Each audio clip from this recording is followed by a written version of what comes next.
Mami, meron ding kiwi. Aba, natayo. Aba, natayo.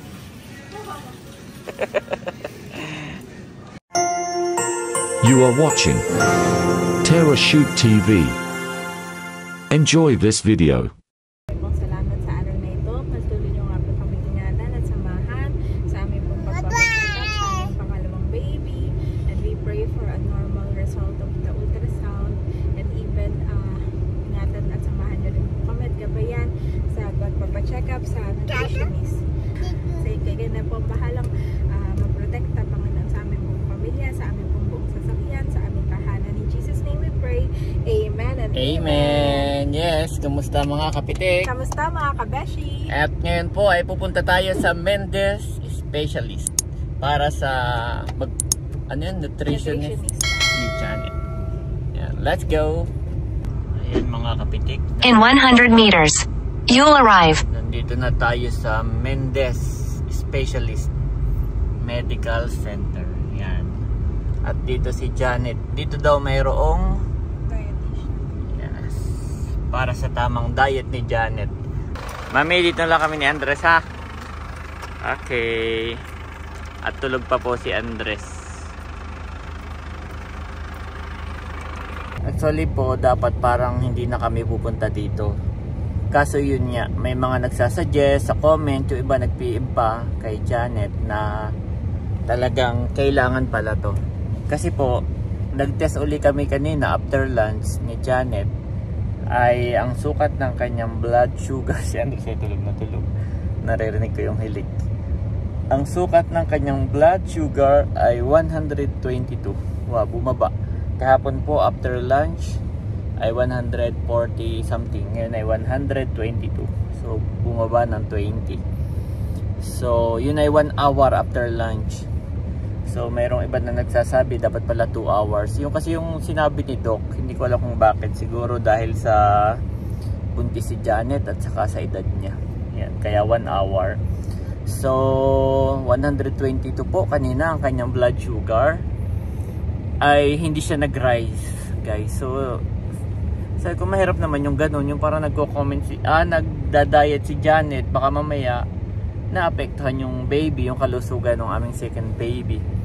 Kaya po mas maganda na pumunta siya sa doktor na magsasabi kung ano yung tamang diet para sa kanya. Yan, so ngayon po ay nandito kami sa Mendez. Yung isa ay dito at yung isa po ay sa Lasal, sa Dasma. Pero ito po ay mas malapit sa TMC. Yan, kasi mamaya pupunta naman tayo ng TMC para i-test yung aming second baby. Titingnan kung kumpleto ang daliri, titingnan po lahat ang itsura, lahat po yun guys. At malalaman na rin yung gender. Yan, mamaya. So, yun lang. A few moments later. At nandito na po kaagad si Mami Janet. Ang bilis lang pala, Mami. Oh, thank you Lord. At wala pa akong binabayaran. Hindi rin niya alam kung paano ako sisimulan. At yung aking plan na pagkain ay gagawin pa lang niya. Ah, ganon. Oo, tapos sa akin ay email. Tapos ay yung doktor na nag-refer sa akin, parang siya pala yung director dito. Oh. So, yep. So, kilala naman niya si Dr. Ambagan. So, thank you Lord. So, thank you din kay Ma'am Nerissa Escopete Polvoriza. Yan, kachat ko siya. Kachat mo siya kanina, tapos binabasa mo sa akin. So sabi niya sa atin ay, actually yung dietitian ay kalapit lang ng canteen. Which is tama. Saan ang canteen? Yung canteen dito sa ospital, sa lahat ng ospital ay may canteen. Kalapit na yung dietitian. Sila yung nagka-counsel talaga. So, hindi ka naman pabalik-balik doon, sabi niya. One time ka lang pupunta. Kasi parehas kami ng case. Nagbuntis din siya. Tapos ay gestational diabetes mellitus din siya. Tapos ay nagpa-counseling siya. At ang sabi niya ay, simula nung nagpa-counsel siya, nutritional counseling, ay hindi na tumataas yung blood sugar niya kahit na kumakain siya ng white rice. So, parang doon nagkaroon ako ng confident na why not nga naman daddy na pumunta tayo ng... Actually, isa yan sa na yung mga nagko-comment, hindi lang siya actually, marami nagko-comment na kaparehong case mo. Kaparehas ng case ko. So why not pumunta Nung una, parang hindi natin pinapansin na mag-diet ka na lang. Bakit pa tayo pupunta dyan? Yung pala, parang... Tama naman. Hindi, kasi baka mamaya mali yung ginagawa natin, no? So, malaking tulong talaga na sila mismo, doktor mismo, o... Saka yung magsasabi kung ano yung dapat mong kainin, yung diba? Sinabi ni Doc sa akin na pumunta talaga ako sa nutritional counseling. Sa nutritional. Hindi ko nga siya prioritize kasi sabi ko, Daddy, magda-diet na lang ako yung gano'n. Diba? Pero kanina, kumain tayo, hindi ka nag-rice, bumaba, pero ang tanong tama ba? Baka mamaya si baby na apektuhan naman. Sinabi nga nung nutritionist, sabi niya kasi yung akin daw case ay GDM at possibility na madala daw yun ni baby. So, dapat daw tama rin yung pagda-diet ko and then tama rin yung kinakain ko para daw si baby maging healthy. So, sabi ko, hala, oo nga po. Which is thankful yun ang ako. mahalaga. Si Andres nga, healthy, pero ang laki ng gastos diba? Sa baby. So yan pa kaya knock on wood, praying to the Lord na huwag sanang maapektuhan yung ating second baby, diba? Yes. And kasi talagang magastos po kapag merong health health issues sa ating katawan. At saka katawan. napunta ako dun sa Daddy, bagong-bago pa nga siya. Itong specialist center na to ay bagong-bago pa. So nag-inquire na din ako kung magkano ang normal. Just in case lang, 35 to 45K, yun yung basic. Tapos ang CSI, 95 pataas, depende pa. So nag-inquire na din ako dahil. Tinanong ko lang naman. Pwede bang mga anak dyan kahit hindi dyan yung ano mo? Meron, may yung doctor ko, si Dr. Rasilio, yung OB, ay merong clinic, nagkiklinik siya dito. Oo, so pwede kaya yan, na? Pwede natin itanong sa OB. Yeah, itanong natin, no? Kasi sabihin mo na mamahalan tayo sa TMC, no? Kung alin mas mura, ganyan. Yes, Saka ganyan. okay, ano siya Daddy, bagong ano siya. Bago pa Maganda talaga, pa. okay. Yun lang. So yun, after nyan, wala pa pong binayaran si Janet, ay mag-i-email na lang daw kung ano yung dapat mong kainin, no? Nutritional plan for 1 week daw yun. For 1 week lang. 1 week. Tapos, ngayon, pupunta na tayo sa Tagaytay Med. Dahil doon ako nakaschedule naman ng ultrasound. Yan yung lahat na, no? Lahat na iti-test. So, malalaman na rin natin ang maging healthy si baby. Yes. At syempre yung gender po, malalaman na natin. At ayan mga kabeshi, andito na po kami sa Mendez Crossing. At meron pala ditong tinatayo na Skyway. Ayan o yung malaking poste. Oh, Daddy, no, mapapabilis na ang pagpunta ng Manila na ito. Tama ba? Ito oh, malalaki yung poste.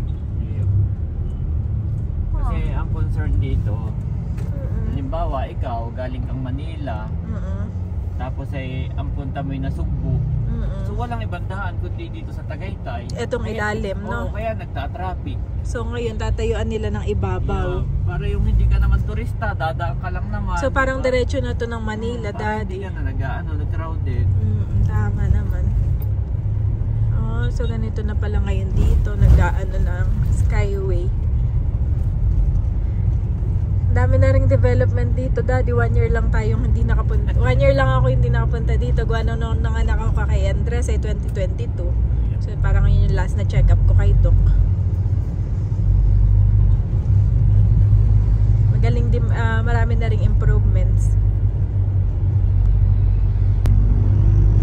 At on the way na po kami sa TMC. Ako po ay naka-schedule na ng congenital anomaly scan.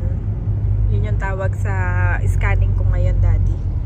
So we pray for normal at healthy si baby. Si Janet po ay nasa TMC na, nakapila na para sa kanyang overall ultrasound. At si Andres po ay tulog na tulog pa rin. So nandito kami sa basement parking ng Pora dahil sa labas po ay puno ang parking. Kaya nandito tayo sa pay parking. Yan. Gising na po si Andres. Oh. Good morning. You want milk? Ha? Okay. Andres, my boy, want milk. You want milk? Okay. Pagtitimpla ng Daddy. Pagkagising niya, hinahanap agad ang mommy. Sabi niya, Mommy? Mommy? Okay, wait. Pagtitimpla kita ng milk, ha? Andres, my boy. Happy po siya. Yakap-yakap agad yung kanyang ball. Bitawan mo na ang ball mo. Bitawan mo muna. Yes. Give me. Good job.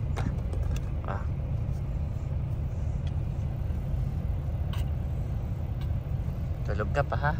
Pagka hindi ka na inaantok, ay dala-dala ko po yung kay Andres na bike. Kami magbabike sa mall. At ang mami ay matagal yun. Maraming pila diyan. Siya daw ay pang number 7. Ay wala pa daw si Doc. Kami po ni Andres ay bumaba na at naiinip na.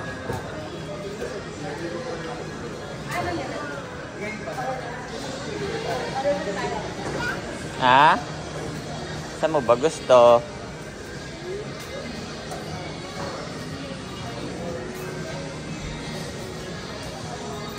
Tingin tayo ng box. Lagayan mo ng toy.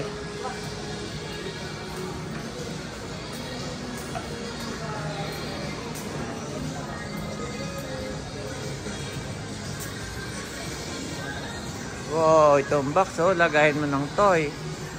Oh, may upuan din pala dito.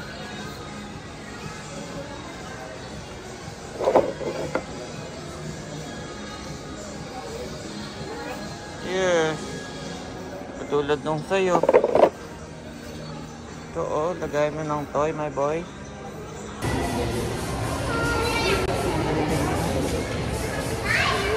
Oh, anong gusto mo, Tani? Dami ng laruan eh. Daming laruan dun oh. Daming laruan dun oh. Yun oh, daming laruan oh. Pasok tayo dun, Andres. Ayan guys. Waiting kami. Andres.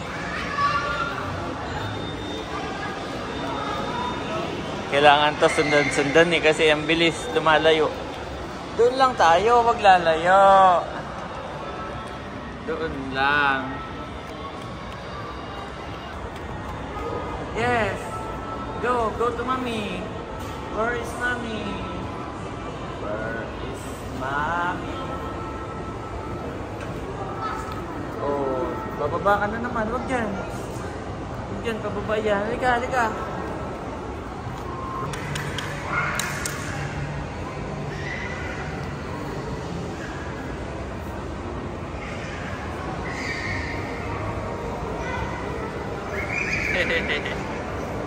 Wait for mommy, ha?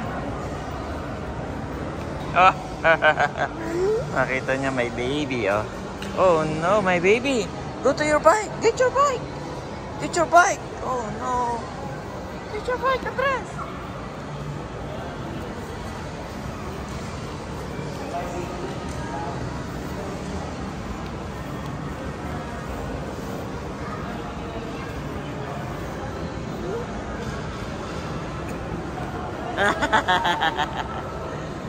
Mahihiyain naman pala ito. Haba na po ng buhok nito guys. Oh, haba. Haba ng buhok. Haba na manipis. Oh, dito.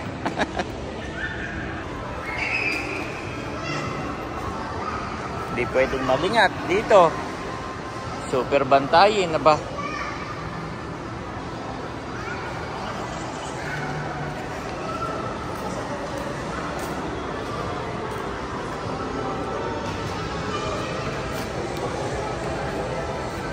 Dito kami sa tapat ng TMC. Wala pa ang Mami Janet. Hindi pa rin nagchat-chat. Inaantok ka? Inaantok ka ba? Oo. Si Andres naman po ay nakakaanong kasama ng kamilang dalawa. Nangingiliti pat eh. Pagkasama kong kamilang dalawa ay walang ibang sinabi kundi Mami. Pagka malang kinidnap ko eh.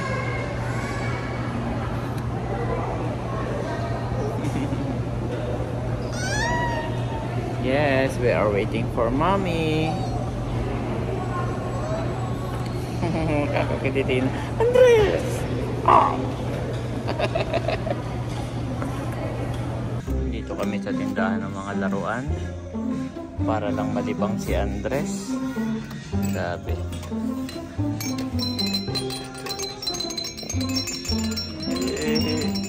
Parang umutot si Andres pati. Oh, ang ganda nito. Ano kaya to? Oh, set na siya, oh. Oo. Gusto mo nito? Walang price. Parang mahal yata to.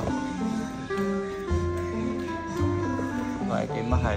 Walang price ay. Aba, dito lang. Dito lang.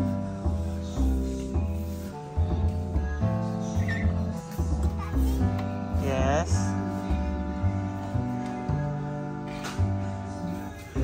Okay, mommy is coming na raw. Mommy is coming. Yes. Mommy is coming na. Wait for mommy. Tinuturo niya po yung basketball. May ganyan ka na, sabi ng mami. Iuwi na raw natin dito. At para hindi ka naiinip. Gusto mo yan? Oh, mahal. Oh, kiss, kiss, kiss. Yes. Yes. Pagturo ka ng iba, wag yung mahal. So, may nakuha po si Andres. Tinanggal yung kanyang tubig at ayun ang nilagay. Oh no!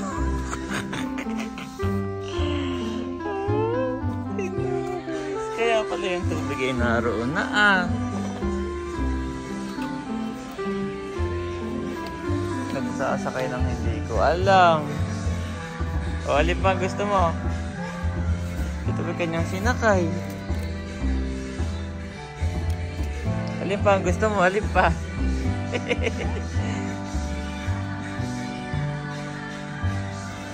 Makalimutan ko.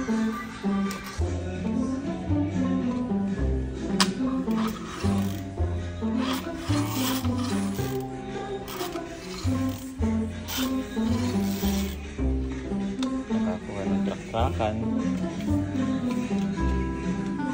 Oh, bilis. Hindi yan natunog. Pero binabalik-balikan niya.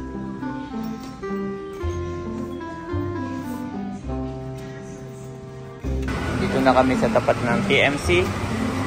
At tapos na raw si Mami. Nagbabayad na. Okay, wait natin. Alam ni Andres yung elephant. That's elephant. Nakikita niya kay Teacher Rachel. Mommy is coming. Mommy is coming. Mommy is coming.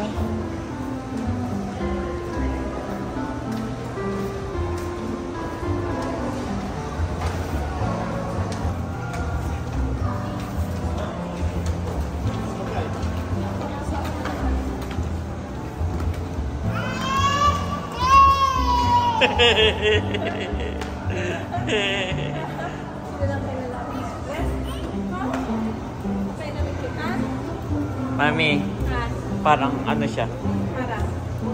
May laman.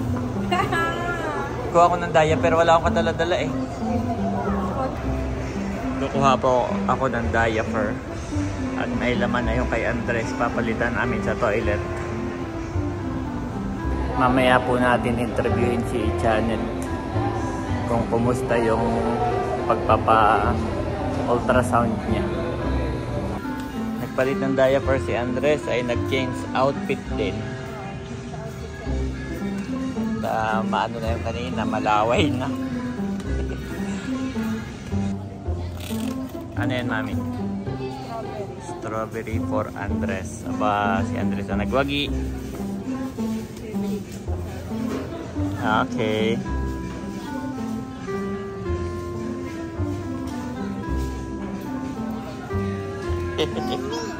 Wait lang. Mami, meron ding kiwi. Aba, natayo. Aba, natayo. Tinuro niya kanina yung store, yung kainan. Tama sabi niya. Wala, gutom na. Okay. Okay, B. May rep na tayo. Pwede nang bumili ng ano si Andres. Ng stock. Ayan po. Ayun o, yung Jasmine. Hindi ba brown rice yan? Sticky rice. Ah, sticky rice. Hindi siya brown. Ano nga rin ito na? Bibili daw si Janet ng brown rice. So, ito po yung pinakamura. Dito po ba yun?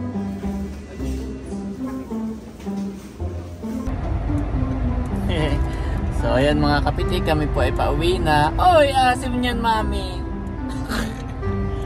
Yeah. Ayaw niya, sobrang tikman mo nga. Ano? Maasim. Ang laging bigay siguro ng mama, medyo matamis, no? Kita-kita. Tulad yung galing Baguio. Ah, may tinapay ako dito yung nabibigay ko kay Andres. Ayaw niya tuloy. Si Mami Janet po ay bumili ng strawberry para kay Andres at saka ng kiwi. Ito para maasim. Parang hilaw pa, Mami. Yehey, may tinapay si Mami. Ito ang gusto ni Andres, Mami. Bigyan mo rin. Sige. Yes. Sarap. Sarap na rin. Hangin ang laman. Pero masarap.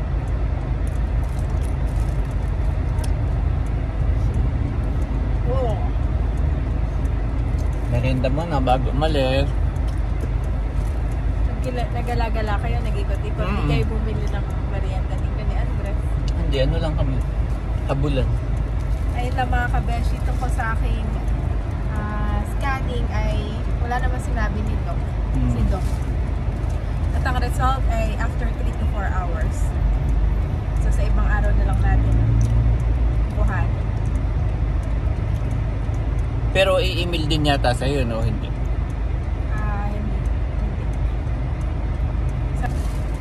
Tapos ang mahal, no? Nabot ng 2.5. Merienda ka rin ba? May anong merienda mo? Skyflix. Baka naman tinitipid mo ang ating second baby. Kami pa ay pauwi na mga kabeshi at mga kapitik. So, yung sa gender po ay alam na namin ni Daddy. This time, nung kay Andres kasi, Daddy, si Sis Leia lang yung nakakaalam. So, tayong dalawa, naka-white tayo nun. Natatandaan mo So, na. ngayon, maiba naman sabi ko, kaming dalawa excited. Oo. Ay, So, sabi ko, pwede bang tayo yung unang makaalam, no? oo. So, kami na ang nakakaalam ngayon naman.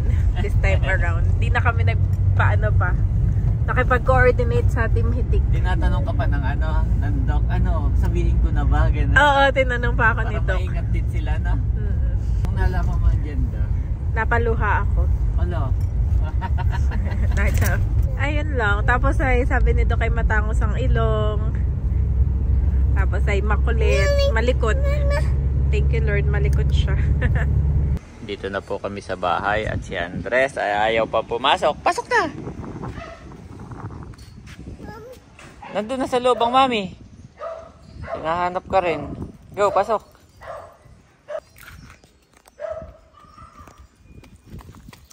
Oh, may biglang.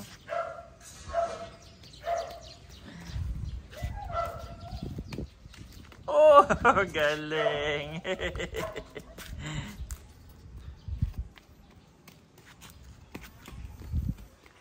Oh, ulit-ulitin pa. Careful, ha?